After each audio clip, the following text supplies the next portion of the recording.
Penemuan perempuan berinisial RH berusia 41 tahun ditemukan warga gantung diri. Sementara kedua anaknya PF, perempuan berusia 5 tahun dan adiknya AS, anak laki-laki berusia 3 tahun ditemukan tewas terapung di laut tepatnya di pesisir pantai BLK Manokwari. Tim kepolisian masih melakukan pengembangan penyelidikan berdasarkan keterangan dari anak korban yang berinisial A berusia 8 tahun yang tidak ikut dalam peristiwa ini. Menurut A, ayah ibunya kerap bertengkar. Yang mana A ini yang memberikan kesaksian sementara perihal tragedi bunuh diri ibunya sendiri. Yang mana berdasarkan keterangan dari si A ini, kalau misal ibunya itu membawa anak-anaknya ke pantai BLK untuk melaksanakan bunuh diri tersebut. Tetapi kan kita masih belum tahu hasil visum dari Rumah Sakit Angkatan Lautnya seperti apa, yang bisa menentukan dia bunuh diri, real bunuh diri atau murni bunuh diri itu kan dari hasil visum. Kalau memang hasil visumnya tidak ada unsur-unsur murni bunuh diri, kita akan dalami lagi. Menurut pengakuan A, Senin pagi jam 4 waktu Indonesia Tengah, ibunya membangunkan A dan kedua adiknya untuk pergi ke arah pantai BLK. Namun yang bersangkutan tidak menyadari bahwa akan terjadi tragedi dugaan bunuh diri ini.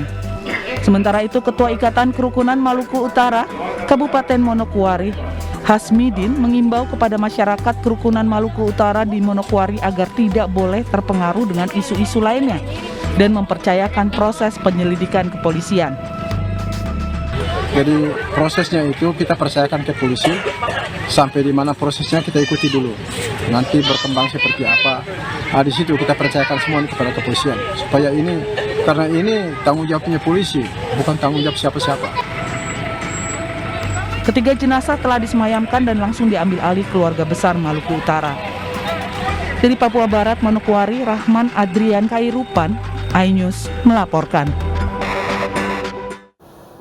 Ya, pemirsa, nekat memproduksi tempe secara sembunyi-sembunyi saat aksi mogok massal rumah produksi di Kemayoran, Jakarta Pusat disweeping anggota Koperasi Produsen Tempe Tahu. Aksi sweeping juga dilakukan puluhan perajin tahu tempe se-Bogor Raya ke sejumlah pabrik dan lapak di pasar tradisional.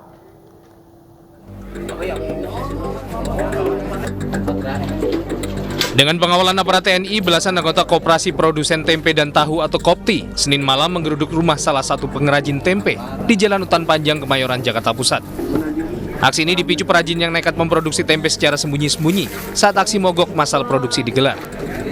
Benar saja, di dalam rumah didapati aktivitas perajin yang tengah memproduksi bahan baku kacang kedelai menjadi olahan tempe. Dengan tegas, para anggota KOPTI meminta agar perajin menghentikan aktivitasnya. Sementara perajin berdalih produksi tempe untuk penjualan hari Kamis mendatang saat aksi mogok rampung. Jualan malam Kamis, ini sebenarnya buat tempe tua. Iya. Di tulisan brosur edaran kan malam Kamis sudah boleh jualan. Berhubung kita jualan malam Kamis, kan saya bikin. Nah ternyata salah, yang dimaksud itu nggak boleh jualan malam Kamis. Malam aturan kan ada edarannya malam Jumat buat yang tempe matang gitu. Sementara di kawasan Ciherang, Bogor, Jawa Barat, puluhan perajin tempe tahu mensweeping pabrik tempe. Hasilnya didapati pabrik masih menyimpan dan memproduksi tempe. Sweeping juga dilakukan di Pasar Dramaga. Para perajin meminta pengusaha dan pedagang untuk kompak dan mematuhi aksi mogok produksi yang berjalan hingga hari Rabu esok. Tujuan kita yaitu saya ingin kawan-kawan pengrajin tempe ini kompak, tidak lain yaitu untuk menstabilkan harga, menstabilkan harga. Karena beberapa bulan ke sini itu lonjakan yang sangat signifikan dan sulit dikendalikan, dan bagi kami ini sangat berat karena kami juga harus menjual dengan harga standar masyarakat bawah.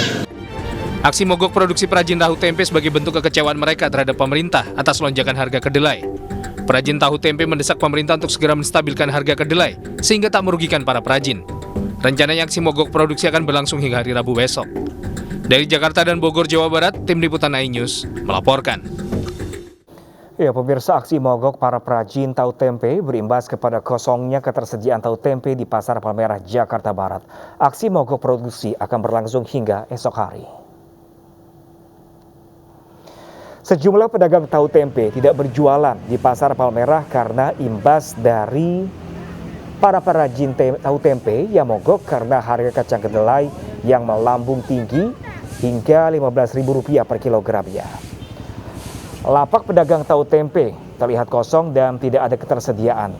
Para perajin tahu tempe melakukan aksi mogok produksi sejak hari ini hingga 23 Februari 2022 mendatang. Para pedagang dan pembeli di pasar berharap pemerintah dapat mengatasi kenaikan harga kacang kedelai saat ini agar harga tempe dan tahu dapat kembali normal.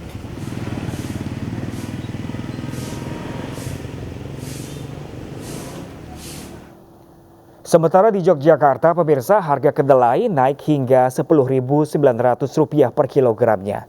Kenaikan harga terjadi dari Rp8.000 per kilogram dan diprediksi bisa tembus ke harga Rp12.500 per kilogram. Kondisi ini memberatkan para penjual tempe dan mengakui mogok produksi akan mengganggu perekonomian di tengah situasi pandemi COVID-19 saat ini. Biasanya stok kedelai selama 3 hari, jika tidak ada produksi kedelai maka penjual tempe akan mengalami kerugian.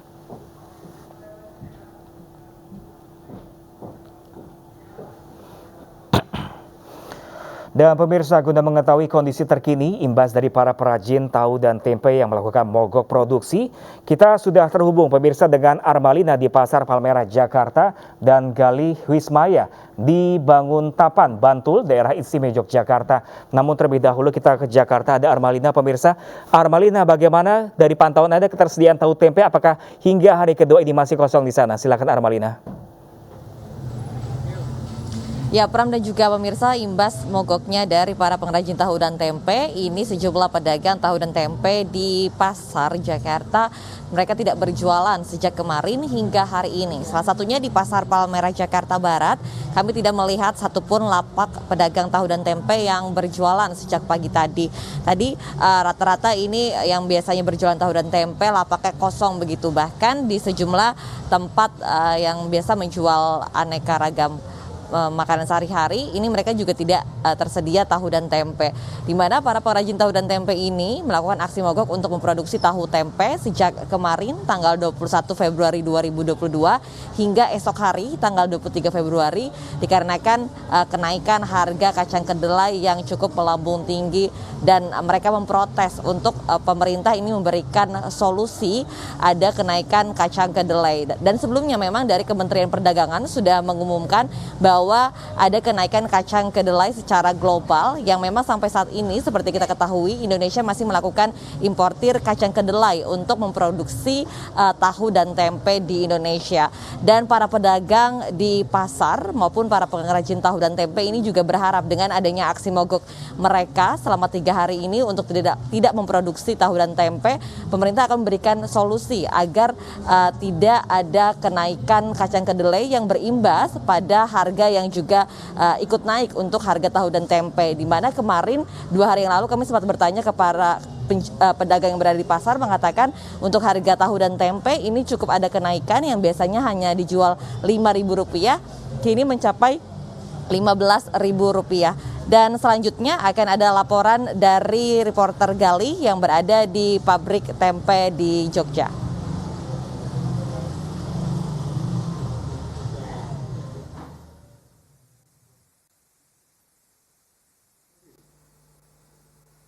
Ya, baik, terima kasih Armalina.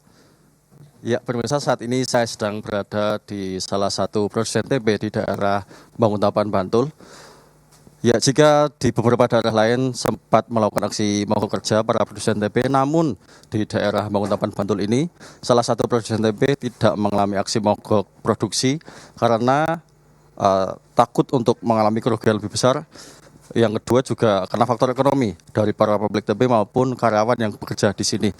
Ya, telah bergabung bersama kami Bapak Isnadi selaku salah satu produsen tempe. Baik, terima kasih Pak Isnadi. Selamat pagi Pak. Selamat pagi. Pak, bisa dijelaskan Pak kenapa tidak mengalami aksi mogok kerja Pak?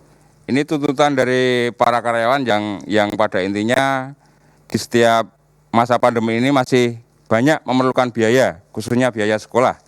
Jadi kami tidak melakukan mogok, semoga yang mogok tetap bisa berjalan dan bisa menurunkan harga kedelai. Terima kasih. Baik, Pak, ini aksi kenaikan harga sendiri ini dari yang berapa, terus ini berapa Pak? Ini dari 9.700, ini sampai hari sekarang itu 11.600.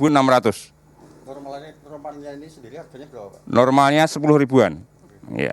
Terus untuk mensiasati kenaikan harga sendiri ini Bapak melakukan apa, Pak? Di pabrik kami itu apa ya? Bisa menaikkan harga, tapi juga kami mengambil jalan untuk mengurangi takaran. Jadi takarannya agak tipis, tapi harganya tetap gitu. Oke.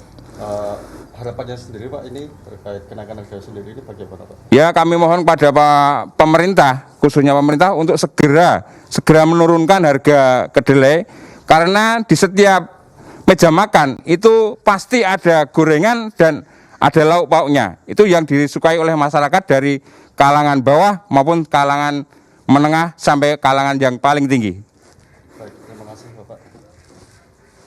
Ya, demikian tadi wawancara saya dengan Bapak Isnadi selaku produsen tempe di daerah Banguntapan Bantul.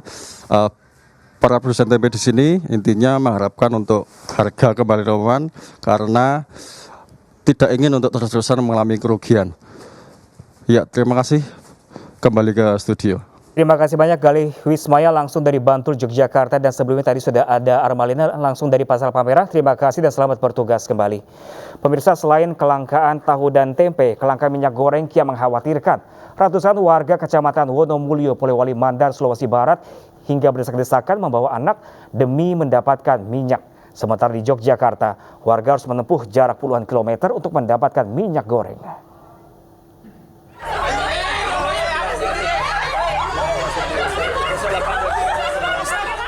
Ratusan warga mengantri demi mendapatkan minyak goreng di Kompleks Pasar Sentral Wonomulyo, Mamuju, Sulawesi Barat. Warga bahkan tak peduli protokol kesehatan. Tak hanya saling berdesak-desakan, hampir semua warga terlihat tak mengenakan masker lagi. Ironisnya, di tengah antrian nampak sejumlah anak-anak kecil menangis histeris akibat terjepit di tengah kerumunan.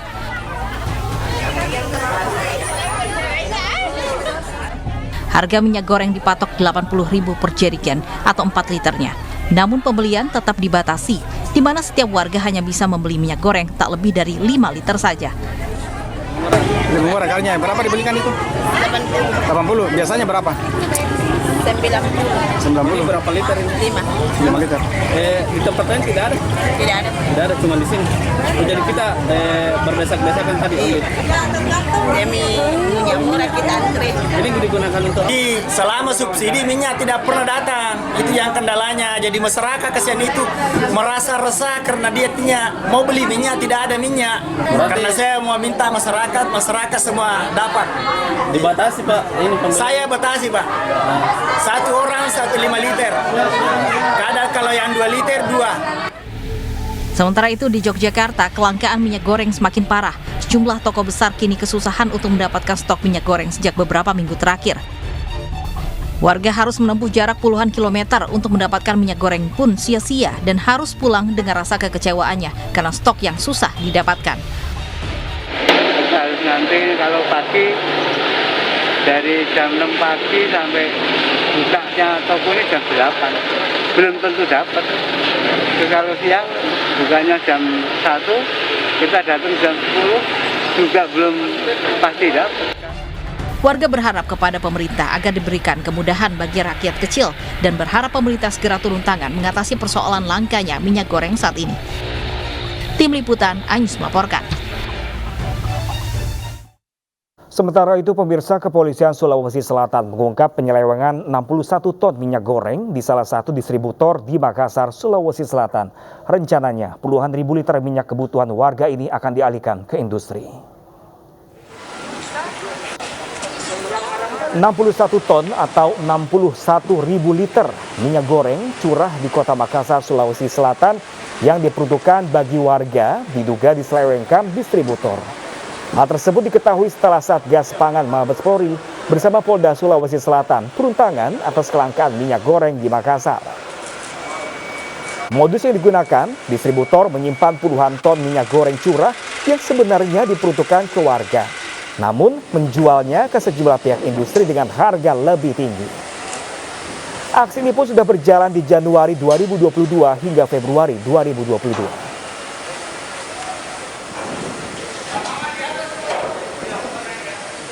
Yang dilakukan oleh PT Semat ini adalah terduga melakukan penyalahgunaan alokasi DMO sebesar 20%, di mana DPO RDB minyak goreng curah dengan harga domestik yang seharusnya 10.300 per kilogram, guna mendapatkan pencatatan ekspor alokasi keperluan rumah tangga, sebagian dialihkan kepada industri dengan harga 18.100 kilogram sampai dengan 18.600 kilogram. Dan untuk keperluan rumah tangga, pemirsa, kapal feri dihantam angin kencang dan ombak 4 meter saat bersandar. Akibatnya 3 mobil dan 2 unit sepeda motor terguling di dalam kapal. Selengkapnya sesaat lagi pemirsa bersama dengan rekan saya Loviana Dia.